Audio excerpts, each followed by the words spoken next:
ओम नमः शिवाय। हे मेरे प्रिय बंधुओं, आज हम लोग चर्चा करने वाले हैं दूध के सेवन जो हमारे गौ माता से प्राप्त होती है। मेरे प्रिय बंधु, जिसे अमृत तुल्य मेरे प्रिय बंधु कहा गया हमारे वेदों में, हमारे स्वास्थ्य के लिए मेरे प्रिय बंधु अत्यंत महत्वपूर्ण, जिसे कहा गया दूध, देसी गाय का मिल्क। मेरे प्रिय बंधु, उसका सेवन हमें कैसे करना है, कब करना है, क्यों करना है, कितना करना है, ये समझने की आवश्यकता हमें है। क्योंकि अगर हमें बलवान बनना है तो दूध का सेवन करना है, दूध से बने पदार्थों का सेवन करना ही होगा। और अगर हम इनका सेवन कर रहे हैं तो निश्चय ही मेरे प्रिय बंधु एक समय आने पर हम बलवान भी होंगे, मेरे प्रिय बंधु ज्ञानवान भी होंगे। देसी गाय का दूध, भैंस के दूध की बात नहीं हो रही। तो मेरे प्रिय बंधु, दूध हमें कब पीना चाहिए, सर्वप्रथम ये समझिए। तो दूध तो मेरे प्रिय बंधु जो दादा परदादा का गए हैं, गौ माता लग रही हैं। अगर आपके पास गाय की व्यवस्था है, घर पर गौ माता है, तो निश्चय ही गाय लगते ही जमीन पर दूध न रखा जाए। 1 गिलास, 1.5 गिलास, 2 गिलास, 1 लीटर तक आप ले सकते हैं। 1 लोटा चौचक बैठकर आराम से गुट गुट करके उसको ले लीजिए। इस प्रकार से दूध को लिया जा सकता है। दूसरा मेरे प्रिय बंधु तरीका है कि दूध को मात्र रात्रि के समय में लिया जा सकता है। या तो सुबह में इस तरीके से हम कह रहे हैं ले रहे हैं आप, तो ठीक है, कोई दिक्कत नहीं है। वैसे अगर दूध को आप मात्र रात्रि में ले रहे हैं तो आपके लिए सर्वाधिक महत्वपूर्ण हो जाता है। सर्वाधिक महत्वपूर्ण, उत्तम से उत्तम भी जिसे कहा जा सकता है। हमारे आयुर्वेद में कहा गया है कि दूध को मेरे प्रिय बंधु भोजन के बाद शाम को लेना चाहिए। अब मैं कहता हूँ, भोजन अगर आप 4 बजे करते हैं शाम को, जो कि ब्रह्मचारी को एक करना भी चाहिए, ब्रह्मचर्य पालन अगर आप कर रहे हैं तो शाम को भोजन ही करें, रात्रि में भोजन नहीं करना चाहिए। इस प्रकार से हमें दूध से बने पदार्थों का सेवन कम से कम मेरे प्रिय बंधु 3 से 4 लीटर तक का करना होगा। ये मानकर चलिए 3 से 4 लीटर।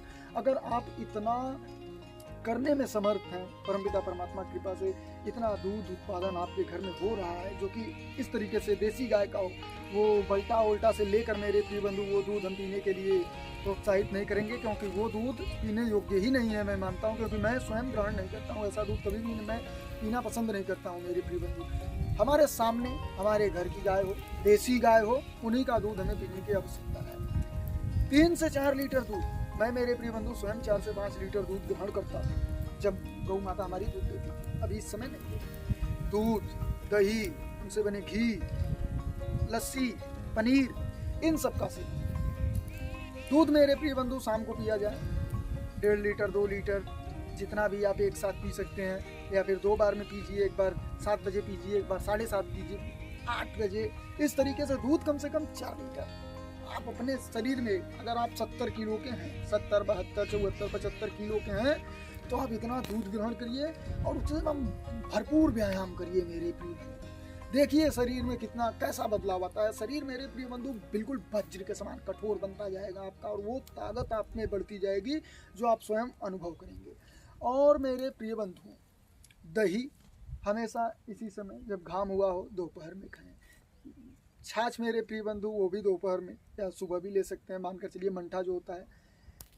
और दूध मेरे प्रिय बंधु सिर्फ शाम को। और उसके बाद घी तो आप सभी जगह पर ले सकते हैं, चाहे जब ले सकते हैं, हर जगह उपलब्ध है मेरे प्रिय बंधु, चाहे जैसे लिया जा सकता है। और घी सबसे महत्वपूर्ण है, ये समझने का प्रयास करिए। ये बहुत लोगों से मैं सुनता हूँ कि घी नहीं हम खाते हैं, घी हमें नहीं पसंद है। बिल्कुल नहीं, घी मेरे प्रिय बंधु सबसे उत्तम हमारे स्वास्थ्य के लिए जो कहा गया घी, हड्डियों को मजबूत कर देने के लिए मेरे प्रिय बंधु, हड्डियों में ताकत भर देने के लिए देसी गाय का देसी घी, वो हमें लेने की आवश्यकता है।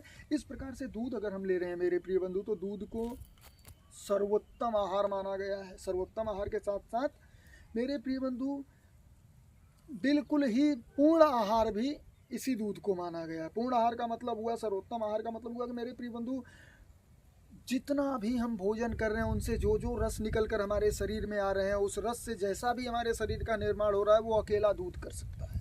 कुछ भी भोजन नहीं लिया जाए, कुछ भी भोजन नहीं लिया जाए मेरे प्रिय बंधु, वो अकेला दूध हमारे शरीर को उतना ही पोषक दे सकता है, सभी प्रकार के पोषक दे सकते हैं। क्योंकि गौ माता चरने जो जाती हैं, वो अगर घर की गौ माता बंधी हुई हैं तो उनमें थोड़ा सा कम पोषक तत्व होंगे, लेकिन फिर भी परमात्मा की कृपा से अच्छे ही हैं हमारे स्वास्थ्य के लिए। इसलिए इन्हीं प्रकार से अगर हम दूध का सेवन करें तो ब्रह्मचर्य का पालन भी लंबे समय तक हो सकता है, बलवान भी बना जा सकता है, और मेरे प्रिय बंधु, आप जिस भी क्षेत्र में चाहे उस क्षेत्र में उन्नति कर सकते हैं। जय श्री राम।